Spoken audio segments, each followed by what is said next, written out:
tenemos a nuestro primer invitado, que es el doctor Gerardo Garibay. Es un reconocido escritor y académico y en esta ocasión nos trae su más reciente libro, La forma del futuro, en el que nos habla de la incertidumbre del futuro.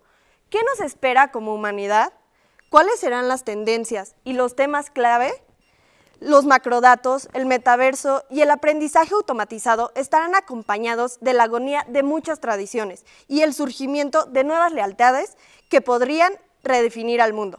¿Seremos víctimas o protagonistas? ¿Y qué les parece si antes leemos una breve semblanza? Gerardo Enrique Garibay Camarena es consultor y analista político, doctor en Derecho con 20 años de trayectoria profesional, principalmente como escritor, profesor de nivel superior, director académico, asesor parlamentario y consultor. Es autor de 4 libros y más de 600 artículos publicados en diversos países. Su nuevo libro es La forma del futuro del metaverso y los macrodatos, a la civilización de la soledad y de las nuevas lealtades. Ahora sí, demos la más cordial bienvenida al doctor Gerardo Garibay.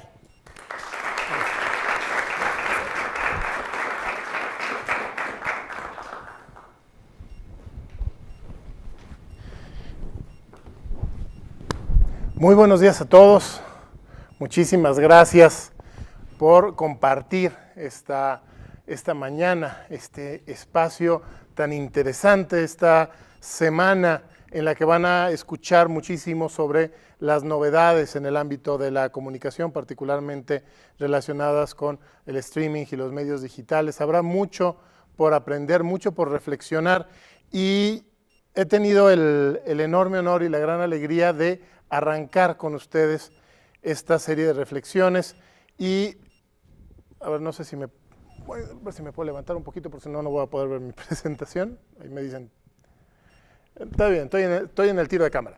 Y quiero platicar con ustedes acerca de la vida que viene, de los cambios, de las realidades que van a vivir ustedes como generación, particularmente en el ámbito de la industria del entretenimiento y de la comunicación. Siguiente diapositiva. La WIC tiene poquito menos de 50 años de existencia. Quiero que se imaginen cómo era la tele y cómo era el entretenimiento hace 50 años, cuando recién se fundó la universidad. Antes sí vivíamos el FOMO, el Fear of Missing Out. ¿Por qué? Porque había 2 o 3 canales en la tele, literalmente el aparato era un aparato de rodajitas y nada más llegaba al canal 13. No había ninguna manera de llegar más lejos. En una ciudad como la Ciudad de México, que es una ciudad relativamente grande, había 5 o 6 canales. En una ciudad pequeña habría 1 o 2. Y lo que transmitían era pues, lo que quería el canal, y si querías ver, tú estabas enganchadísimo con tu telenovela o con tu caricatura y querías ver el episodio siguiente, tenías que llegar sí o sí a verlo en ese momento, porque pasaba y ya no lo viste y ya nunca lo ibas a ver.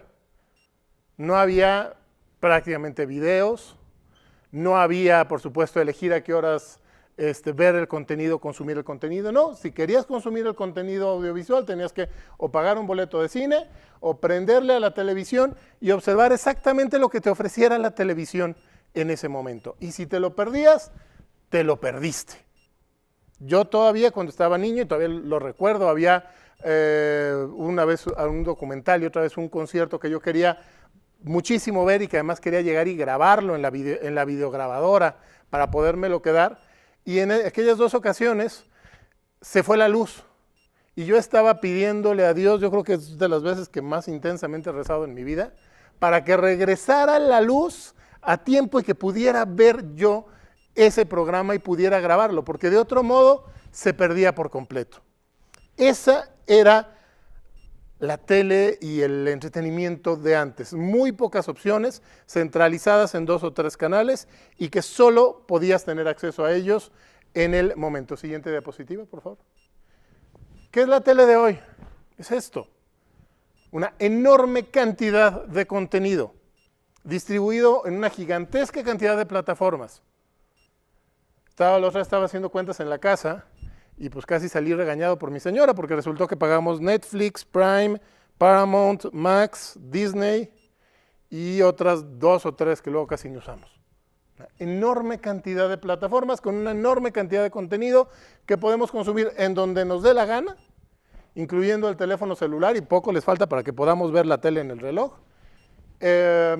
y a la hora que queramos. ¿Quieres ver la temporada completa? Puedes ver la temporada completa. ¿Quieres ver nada más un episodio? Ves un episodio. ¿Quieres ver nada más la parte del episodio que está buena? Te metes a TikTok, buscas y encuentras los clips de 20 o de 30 segundos de la parte de la película que te interesó. Es un mundo completamente distinto al que era hace 50 años, incluso al que era todavía hace 15 o 20 años. Y la noticia para ustedes, siguiente diapositiva, es que esto es apenas el inicio. Los cambios de los últimos 50 años han sido muy intensos, han sido dramáticos. Los cambios que vienen en los próximos 50, 60 años lo van a hacer aún más, lo van a hacer 10, 15, 20 veces más. Y por eso les quiero pedir una cosa: sean bien pacientes con sus papás y con sus abuelos. Sean bien pacientes cuando entren al mundo laboral y les toquen jefes que tengan a lo mejor 15 o 20 años más que ustedes. Porque van a tener la tentación de decir, estos anticuados no entienden el mundo real. Pues es que el mundo les cambió de un momento a otro. Y a ustedes les va a cambiar mucho más rápido. 10, 20 veces más rápido. Si sus papás y sus abuelos tuvieron problemas para mantenerse en ritmo, a ustedes les va a resultar mucho más difícil. Y la buena, mala noticia es que todos estos cambios a la generación que le van a pegar más es a la de ustedes. Los que ya estamos viejos, pues bien que mal, ya tenemos más o menos construida una carrera profesional, más o menos ya estamos encaminados. Pero a ustedes les toca un mundo con muchas más posibilidades, pero también con mucho más dinamismo, mucha más incertidumbre, mucho más desafío que a cualquier otra generación. Y particularmente dentro de esta industria. ¿Por qué? Porque están en marcha, y de eso hablo un poquito más a fondo en el libro, 5 grandes revoluciones tecnológicas, cada una de las cuales por sí sola es mayor que las revoluciones del siglo XX. Y cuando se integran, cuando suman sus efectos entre sí, el efecto multiplicador se vuelve verdaderamente monumental. Siguiente diapositiva. La primera de ellas es la inteligencia artificial. Ya la estamos viendo. Ya podemos crear imágenes, ya podemos crear videos, ya podemos crear canciones. Yo hice una canción la semana pasada con inteligencia artificial. Oye, pero ¿sabes música? ¿Tocas un instrumento? No, ni idea. Y tengo un pésimo sentido del ritmo. No servía ni para marchar en los desfiles del Día de la Independencia. Pero metí un texto de un poema que me gusta, lo metí a una plataforma y la plataforma me pidió qué género, me pidió 2 o 3 inputs más y me sacó gratis y en segundos una canción. Oye, ¿es la mejor canción que va a ganar el Emmy? No. El Grammy, perdón. No, pero tampoco es tan mala.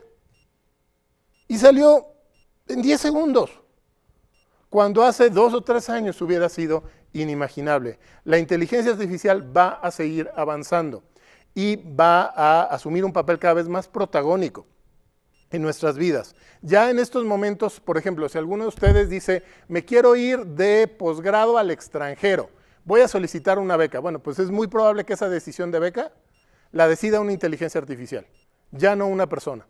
Cuando van al banco y dicen, oye, quiero mi tarjeta de crédito o quiero pedir un crédito para tal o cual cosa, esa decisión de darles o no el crédito ya no la toma un ser humano, la toma una inteligencia artificial. Y cada vez más van a estar tomándose estas decisiones ya de manera automática.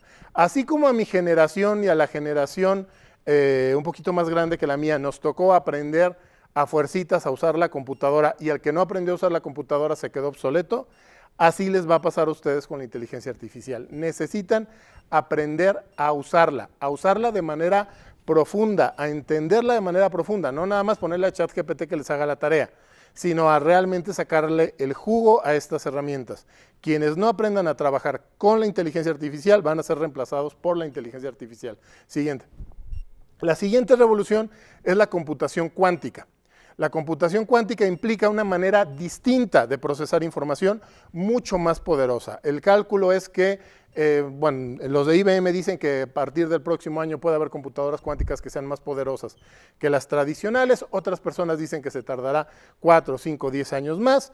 El punto es que las computadoras cuánticas tienen el potencial para ser infinitamente más poderosas que las computadoras actuales. Así como el siglo pasado tuvimos el salto de la máquina de escribir a la computadora, bueno, el salto a la computadora cuántica es un salto de esa misma magnitud. La computadora cuántica más poderosa de 2019, que es esta, la IBM Quantum System One, que fue la primera que estuvo, digamos, a la venta, tenía 20 qubits. La computadora cuántica más poderosa hasta la actualidad, que fue una que se presentó en 2023, es 500 veces más potente. En 4 años, la potencia se multiplicó por 500. Ahora imagínense si cada vez tenemos algoritmos de inteligencia artificial más eficientes, respaldados por un poder de cómputo mayor, el resultado es que los efectos se multiplican. Y lo que vamos a poder hacer con inteligencia artificial y lo que la inteligencia artificial va a poder hacer por nosotros de aquí a 5 o a 10 años es muchísimo mayor de lo que siquiera nos podemos imaginar. Siguiente. La siguiente revolución, la impresión en 3 dimensiones. Yo estoy seguro que de ustedes más de alguien vende o compra figuritas impresas en 3D. Yo creo que ya todos conocemos a alguien que tiene una impresora 3D. Ahorita se está usando para hacer figuritas, pero también se está usando para imprimir casas, para imprimir órganos humanos, para imprimir comida, así como en los supersónicos ya está pasando. Ahorita particularmente con galletas y postres, pero ya está ocurriendo. ¿Y qué implica esto? Pues implica un cambio radical en la manera en que consumimos y en que producimos los productos. Se alteran drásticamente las cadenas logísticas, se altera drásticamente el marketing, porque ya no van a tener que hacer quienes hagan publicidad de productos hechos. Van a tenerle que hacer publicidad a diseños para que la gente los imprima y los desarrolle en su casa. La siguiente. La siguiente revolución es la civilización espacial. Ayer Elon Musk anunció que las primeras Starship van a aterrizar en Marte en 2 años, en 2026. En 2026 también las naves Artemisa de NASA van a llegar a la Luna nuevamente con seres humanos, no solo para llegar y tocar la Luna, sino para quedarnos ahí. ¿Por qué no se hizo el siglo pasado? Porque salía muy caro llevar gente a la Luna, y cuando llegamos a la Luna descubrimos que estaba hecha de tierra.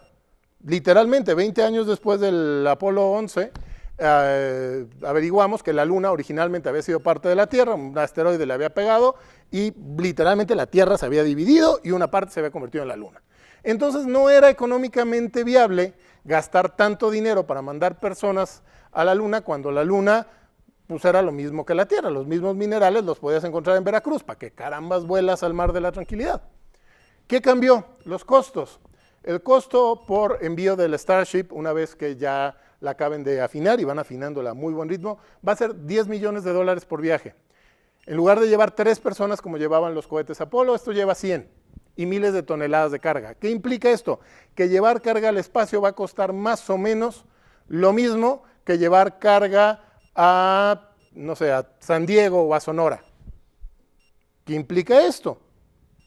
Ya se vuelve económicamente viable explorar y utilizar el espacio. Estamos en el equivalente a como estaban quizá en Europa en 1491, justito antes del viaje de Cristóbal Colón. Una vez que demos ese salto, que lo daremos antes del final de la década, lo que viene es un cambio en la perspectiva de las personas, un cambio en los intereses y un cambio en las emociones, que va a tenerse que ver reflejado en los ámbitos del entretenimiento y en los ámbitos audiovisuales.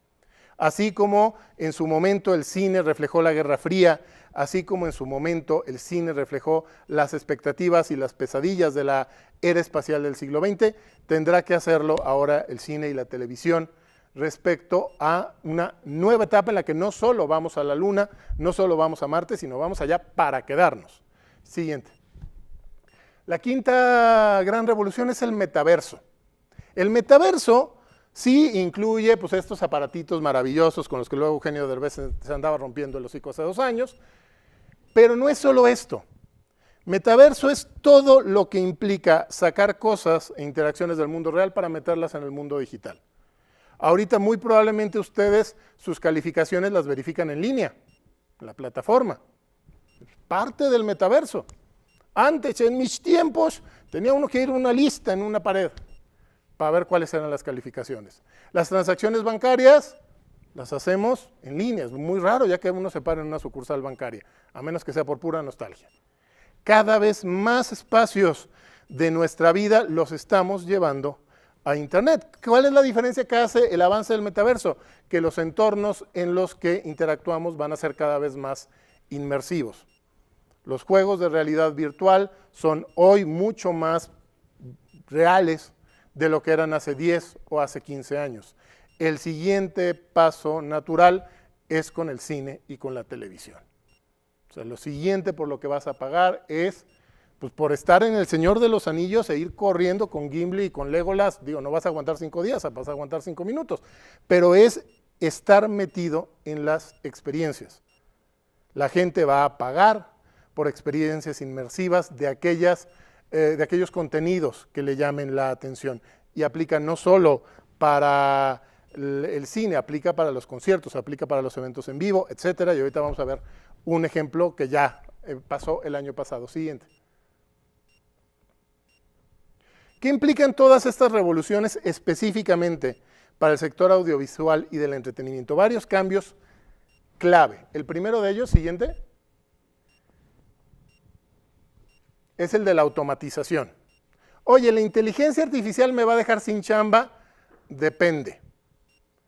Si eres mediocre, si eres malo en lo que haces, la verdad es que sí te va a dejar sin chamba. ¿Para qué les digo que no?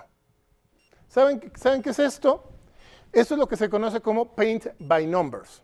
Es un dibujo que tiene sus numeritos, cada numerito equivale a un color, y entonces tú rellenas el color de lo que te va diciendo y tienes hecha tu pintura.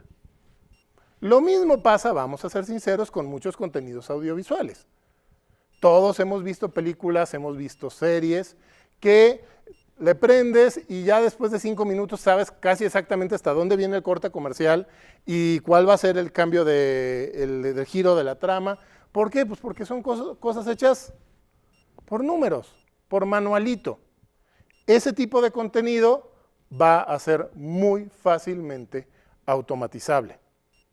Y, ojo, se va a automatizar. La huelga en Hollywood tiene que ver con este tema, la del año pasado. ¿Qué papel va a tener la automatización? ¿Qué papel va a tener el que simple y sencillamente a un actor le tomes un escaneo 3D y luego lo utilices para siempre, a diferencia de que lo tengas que estar contratando cada vez? ¿Qué implica el que ya hay, por ejemplo, algoritmos relativamente caseros que te permiten crear un capítulo de South Park o un capítulo de Los Simpson y nomás porque a nadie se le ha ocurrido, pero un capítulo de La Rosa de Guadalupe lo sacan también? ¿Qué implica esto? Implica que lo mediocre va a tender a automatizarse. Siguiente. Que algo sea mediocre no necesariamente significa que sea malo. McDonald's es una comida profundamente mediocre. Nunca vas a encontrar una hamburguesa que te revele el sentido de la vida en McDonald's. Tampoco te vas a encontrar una mala hamburguesa en McDonald's. ¿Cuál es el problema de lo mediocre? Que lo mediocre es estandarizable y lo estandarizable tiende a lo mediocre. Si tú metes algo en información en un algoritmo y le pides un resultado, el algoritmo va a tender a darte el resultado más probable, el resultado que está en la media, el resultado mediocre. ¿Qué significa esto? Pues si tu contenido, si tu capacidad, si tu trabajo está abajo de mediocre, adiós, bye. Te van a automatizar pero sin pensarlo. Si tu trabajo está a un nivel mediocre, vas a estarle batallando. Si tu trabajo es bueno, vas a mantenerte con trabajo, avance lo que avance la automatización, porque la estandarización siempre tiende hacia la media. Siguiente. Es muy fácil sacar con un algoritmo un capítulo promedio de La Rosa de Guadalupe o de Los Simpson. No es tan fácil sacar con un algoritmo algo que sea verdaderamente original. El golpe de genio, la verdadera creatividad, esa no se automatiza. ¿Por qué no se automatiza? Porque lo que hace la inteligencia artificial y lo que, por lo menos hasta que se cree inteligencia artificial fuerte, que probablemente incluso nunca se llegue a lograr, lo único que hace es tomar información y reajustarla. Básicamente es una licuadora de datos. ¿Qué no hay en los datos? Aquellas cosas geniales que todavía no se han inventado. Si se hubiera hecho un algoritmo de novelas escritas en 1905, antes de que se publicaran los libros de John Carter y los libros del Señor de los Anillos, es prácticamente imposible que se le hubieran ocurrido al algoritmo. Los verdaderos golpes de genio, la verdadera creatividad, esa no la reemplazan los algoritmos. Y aún si el algoritmo te reemplaza parte de tu labor, si tú eres lo suficientemente capaz, lo que vas a hacer es trabajar con la inteligencia artificial para que la inteligencia artificial potencie tu trabajo y lograr que tu trabajo sea cada vez mejor. Siguiente. Otro punto importante, el enfoque. Tú antes metías a la gente al cine y tenías una garantía de que la gente te iba a estar poniendo atención a la película. Antes la gente se sentaba en la sala, prendía el control y iba a estarle entregando su atención a la televisión. Y las películas y los productos de televisión se hacían partiendo de la idea de que la gente les iba a estar poniendo atención. Ahora estás compitiendo todo el tiempo con el teléfono celular. Y esto se va a incrementar cada vez más. Una vez que tengamos tal cual los teléfonos implantados neuronalmente, las distracciones van a ser permanentes. ¿Qué implica esto? Implica que el contenido que hagas tiene que ser lo suficientemente bueno como para mantener la atención de las personas. No significa que lo tengas que simplificar, pero sí que va a tener que ser mucho más dinámico y mucho más ágil. Probablemente estemos entrando en la era de oro del cortometraje en los próximos años. En lugar de películas o de historias que requieran 2 horas o 3 horas para contarse, muy probablemente entremos cada vez más a historias que requieran 15, 20 minutos para contarse de manera completa. Siguiente. Siguiente punto, la inmersión. La magia del cine es que nos hace meternos en el mundo de nuestros personajes. Imagínense su película favorita. ¿Y por qué es favorita? Pues porque la viven, porque es como si estuvieran adentro de la película. Bueno, pues esto cada vez más se va a poder hacer de manera literal. ¿Y qué implica esto? Pues que los contenidos que se diseñen, particularmente a partir de los próximos 5 o 10 años, tendrán que ser contenidos no solo pensados para verse, sino para interactuarse. En ese sentido, las películas van a ser cada vez más como videojuegos con escenas cinematográficas a un contenido meramente plano. Siguiente. Ejemplo, el concierto de Taylor Swift. Taylor Swift saca la película del Eras Tour y recauda $280 millones en todo el mundo con la película de su concierto. Y si fueron al cine, digo, quienes no tuvimos la suerte de ir al concierto allá al Foro Sol porque pues, no alcanzamos boleto porque Ticketmaster, pues fuimos al cine y en el cine la gente se ponía literalmente a bailar con la película, convirtiendo este escenario de ser una pantalla plana y alejada a ser una experiencia comunitaria que involucraba a la gente. Eso mismo se está probando cada vez más con espacios de televisión, de deportes en vivo. El camino es la inmersión. Entonces, van a tener que ser ustedes capaces de diseñar experiencias que sean tridimensionales en lugar de bidimensionales. Ello implica un desafío técnico, por supuesto, pero sobre todo implica un desafío para los autores, implica un desafío en términos de narrativa, porque no es lo mismo presentar un guión en 2 dimensiones donde tú controlas exactamente un pequeño número de variables que son las que le presentas al lector o al televidente, que escribir en 3 dimensiones. El trabajo para los escritores se viene muy, muy interesante y muy complejo, porque además no es que haya técnicas tan desarrolladas para hacer eso, las van a tener que ir inventando sobre la marcha. Siguiente.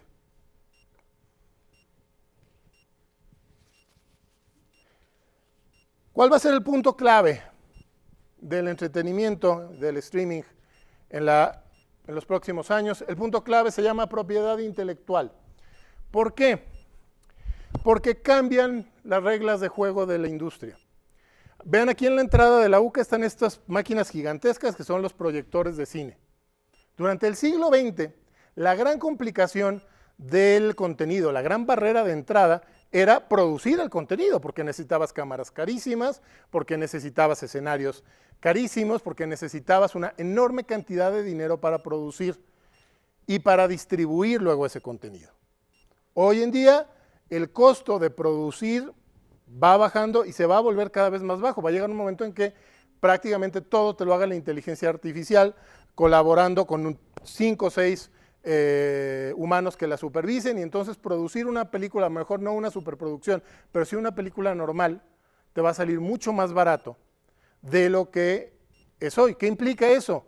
Pues que va a haber mucha gente haciendo contenido, lo que ya está pasando en redes sociales. ¿Qué hace la diferencia entre el contenido que es exitoso y el que no? Pues el contenido que pega, el contenido que se vuelve nombres clave y nombres prestigiosos. La propiedad intelectual. Cualquiera va a poder pedirle a la inteligencia artificial con un mínimo de inversión, hazme una película sobre Superman, pero el único que va a poder comercializar esa película es el que tiene los derechos de Superman. Por lo tanto, un punto importante a desarrollar es desarrollar propiedad intelectual, desarrollar personajes, registrarlos, aprender a utilizar las protecciones a los autores, y hay un modelo que se llama Fail Fast. En lugar de hacer proyectos gigantescos y enormes que se toman meses o años en desarrollar, hacer proyectos más breves, prototipos que les permitan calar en el mercado uno tras otro, tras otro, tras otro, encontrar aquellas propiedades intelectuales que funcionan y entonces sí desarrollar las que funcionan. En lugar de que se tarden 1 año desarrollando un personaje, desarrollen 15, los sacan al mercado, a lo mejor esos 15, 14 no funcionaron, pues bye, gracias. Uno sí funciona, a ese le apuestas y ese lo desarrollas. Siguiente.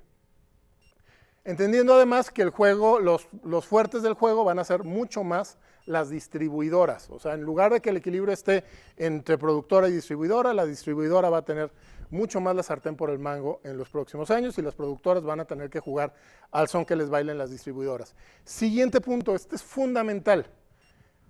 ¿Cuál es el público clave? ¿No? El segmento fundamental para el marketing y para la publicidad, se hablaba de las personas de entre 20 y 45 años, o entre 25 y 50. ¿Cuál va a ser el gran segmento? Las personas de 50, 60 años para arriba. ¿Por qué? Porque ya no hay jóvenes, ya cada vez hay menos jóvenes. La generación más grande en la historia de México fue la de los niños que nacieron en 2010. A partir de ahí el número de nacimientos va para abajo y no se va a recuperar. Para dentro de 40, 50 años, el número de niños en México será una tercera o una cuarta parte del que es en la actualidad. La población va a empezar a descender y cada vez más parte de la población van a ser personas adultas y adultas mayores. Es decir, ¿a quién le vas a tener que vender? ¿A quién le vas a tener que producir contenido? No al chavito adolescente. Se lo vas a tener que producir al adulto y al adulto mayor. ¿Va a seguir habiendo adolescentes? Sí, pero van a ser muchos menos de los que son en la actualidad. Por lo tanto, el mercado de la nostalgia, que ya vemos que tiene un enorme potencial, lo va a seguir teniendo cada vez más. Aquellos de ustedes que quieran jugarle un poquito hasta el inversionista, puede ser un buen momento de ir comprando o de ir consiguiendo acceso a ciertas propiedades intelectuales que ahorita no importan, pero que en 20 o en 30 años van a ser clásicas. ¿Por qué? Porque las personas que ahorita tienen 30 años o 40 años, en 30 años van a tener 70, van a seguir trabajando porque no nos vamos a jubilar. Yo no me voy a jubilar y ustedes menos. Eso, la jubilación era una estafa y ya tronó. Pues significa que vamos a seguir generando dinero, vamos a seguir teniendo poder adquisitivo y vamos a seguir influyendo en las decisiones de compra, incluso a los 70, 80 y 90 años. En lugar de hacer tele y cine para jóvenes, cada vez más va a tener que ser cine y tele para viejos, por decirlo de algún modo. Siguiente diapositiva.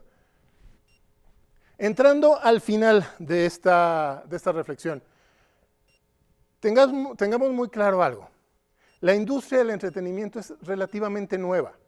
Durante la mayor parte de la historia, el entretenimiento, los artistas, los autores, se parecían mucho más al titiritero de la canción de Joan Manuel Serrat que a Taylor Swift.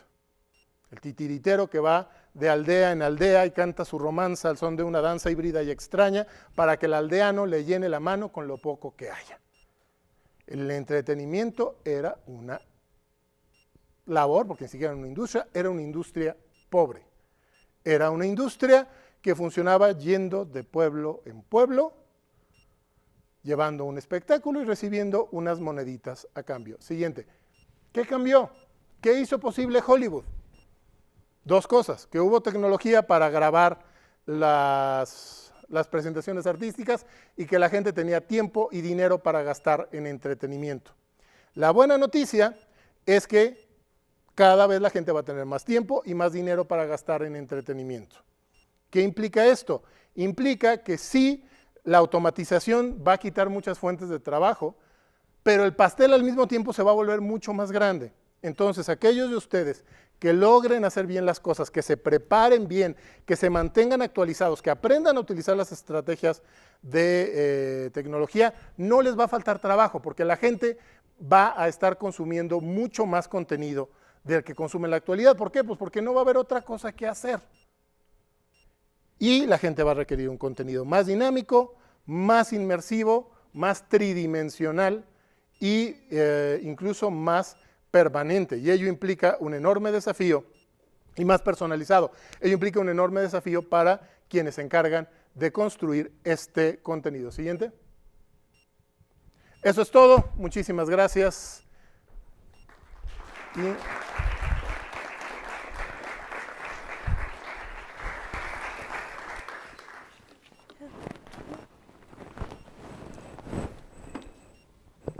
Muchas gracias al doctor Garibay. Y ahora vamos a empezar con la ronda de preguntas. ¿Alguien tendrá una pregunta de las personas que se encuentran aquí en el foro?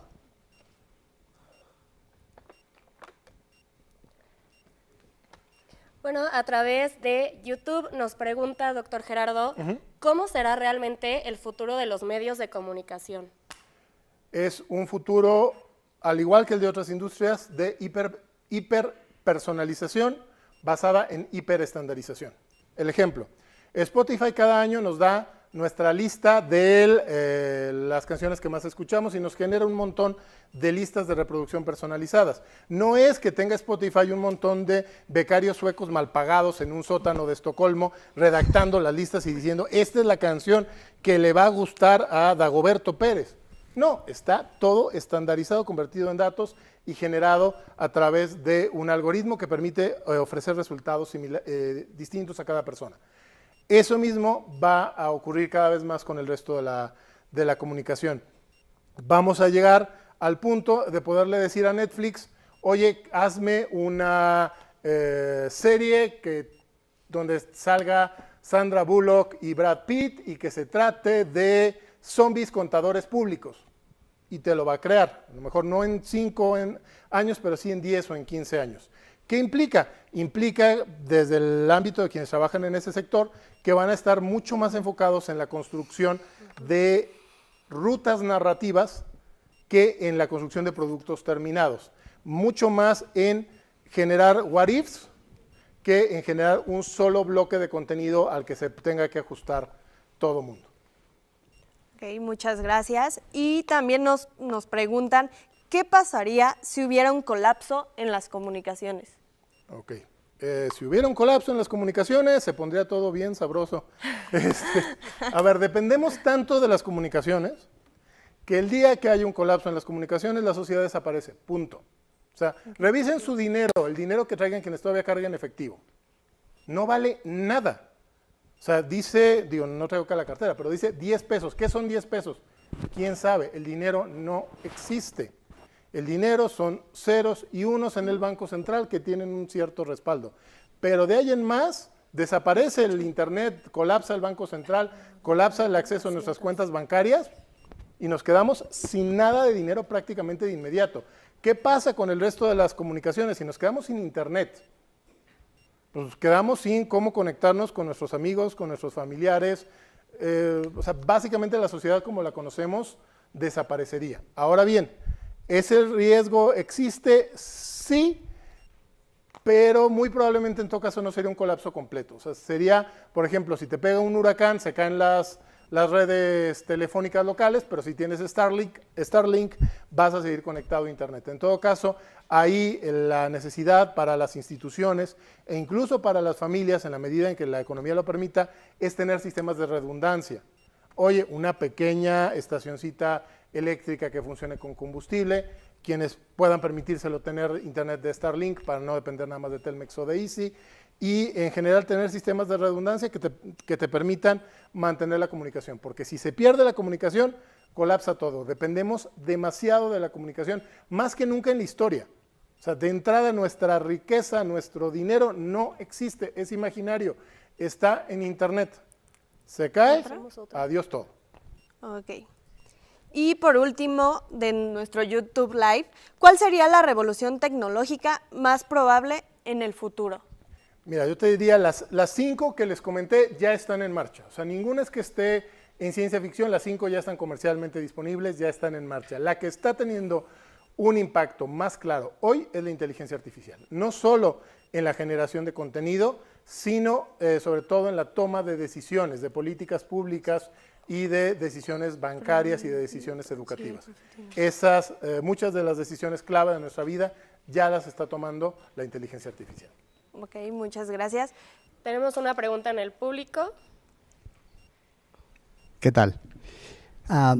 Maestro Gerardo Garibay, ¿qué piensa usted acerca de el futuro real de todas estas plataformas de streaming que tenemos ahora y en qué sentido se van a modificar en el futuro? Es decir, ¿van a ser más eficientes, van a ser menos caras, no tendremos que pagar todas? ¿Cómo va a funcionar eso?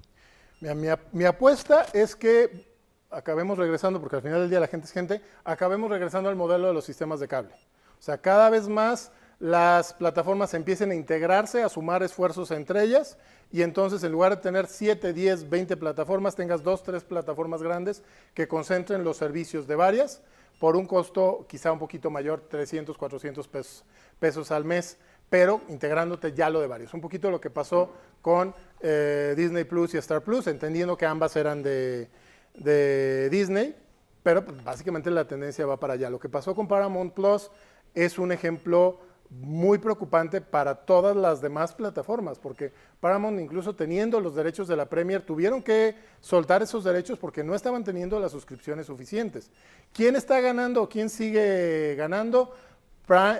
Netflix sigue manteniendo una fuerza muy importante. Prime tiene la ventaja de que está respaldada en la cadena logística de Amazon. Tienes Max con todo el contenido de Warner, pero para todas las demás plataformas sí es un futuro que quizá apunta hacia la consolidación y en una segunda etapa, conforme el contenido se vaya volviendo más interactivo, incluso pudiéramos observar una vinculación con el sector de los videojuegos y cada vez más con el de la realidad virtual en un solo servicio.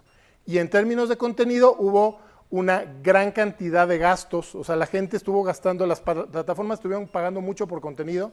Quizá el ejemplo más absurdo son los $500 millones de los Anillos de Poder en Prime.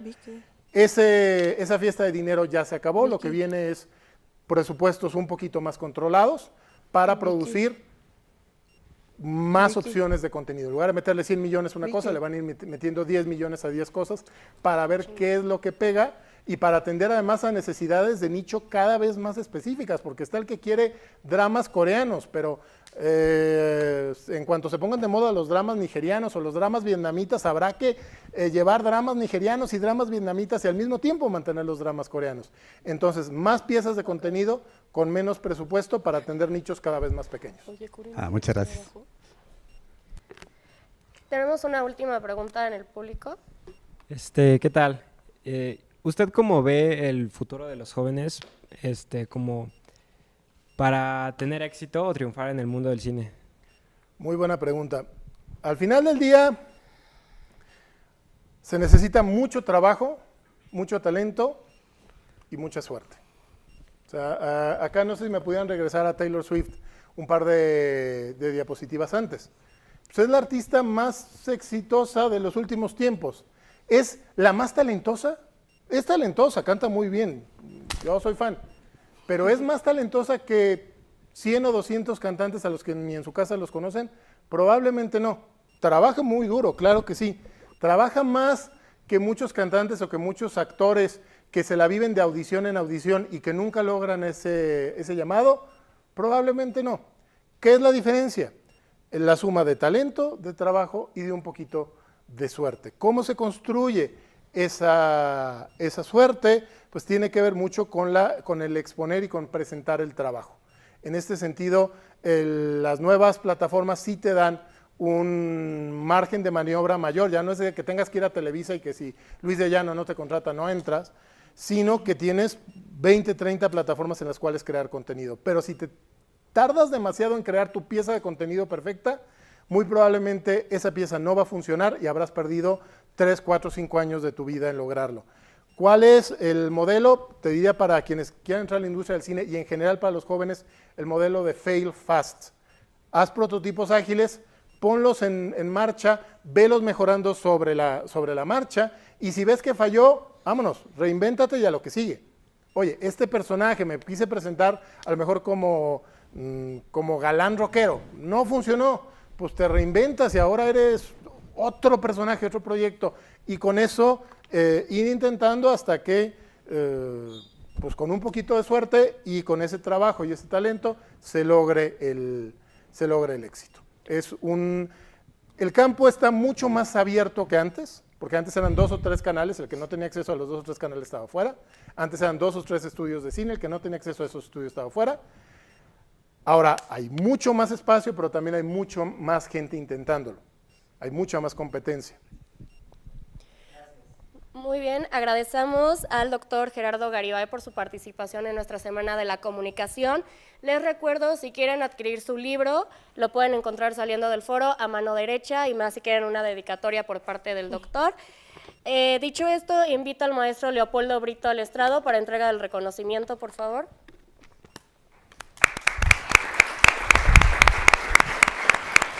Bueno, al contrario, Gerardo, quiero agradecerte muchísimo el que nos acompañes. La Universidad Intercontinental te hace entrega de este reconocimiento. Agradece tu participación y sobre todo lo más importante es que haya dejado una huella con cada uno de ustedes, los que están estudiando y aquí varios de los chicos que vienen del bachillerato y que tuvieran la inquietud, sé que la tienen en las plataformas, pero que vean lo que se hace en realidad para hacer los contenidos en la televisión, en el cine, en el multimedia. Verdaderamente es algo mucho más complejo de lo que se imaginan y lo que viene ahora. Gracias a tu charla, gracias a que también hay una publicación que tú has hecho, que es el libro que está aquí, tenemos aquí a la entrada, si alguien lo quiere adquirir, lo puede adquirir y aquí está además su autor para que se los dedique. Y bueno, pues eso es parte de lo que estamos viendo ahorita. Vamos a continuar con un tema que es la ciberseguridad, tenemos un especialista, ahorita vamos a entrar en ello, pero no quiero dejar de agradecer a nombre del rector, de la vicerrectora, de que estés con nosotros y nuevamente también a quienes nos están, no solo aquí en el foro, sino también siguiendo por las plataformas, les agradecemos muchísimo. Seguimos en esta Semana de la Comunicación. Gracias, buen día para todos. Gracias, Carlos, nuevamente. Gracias.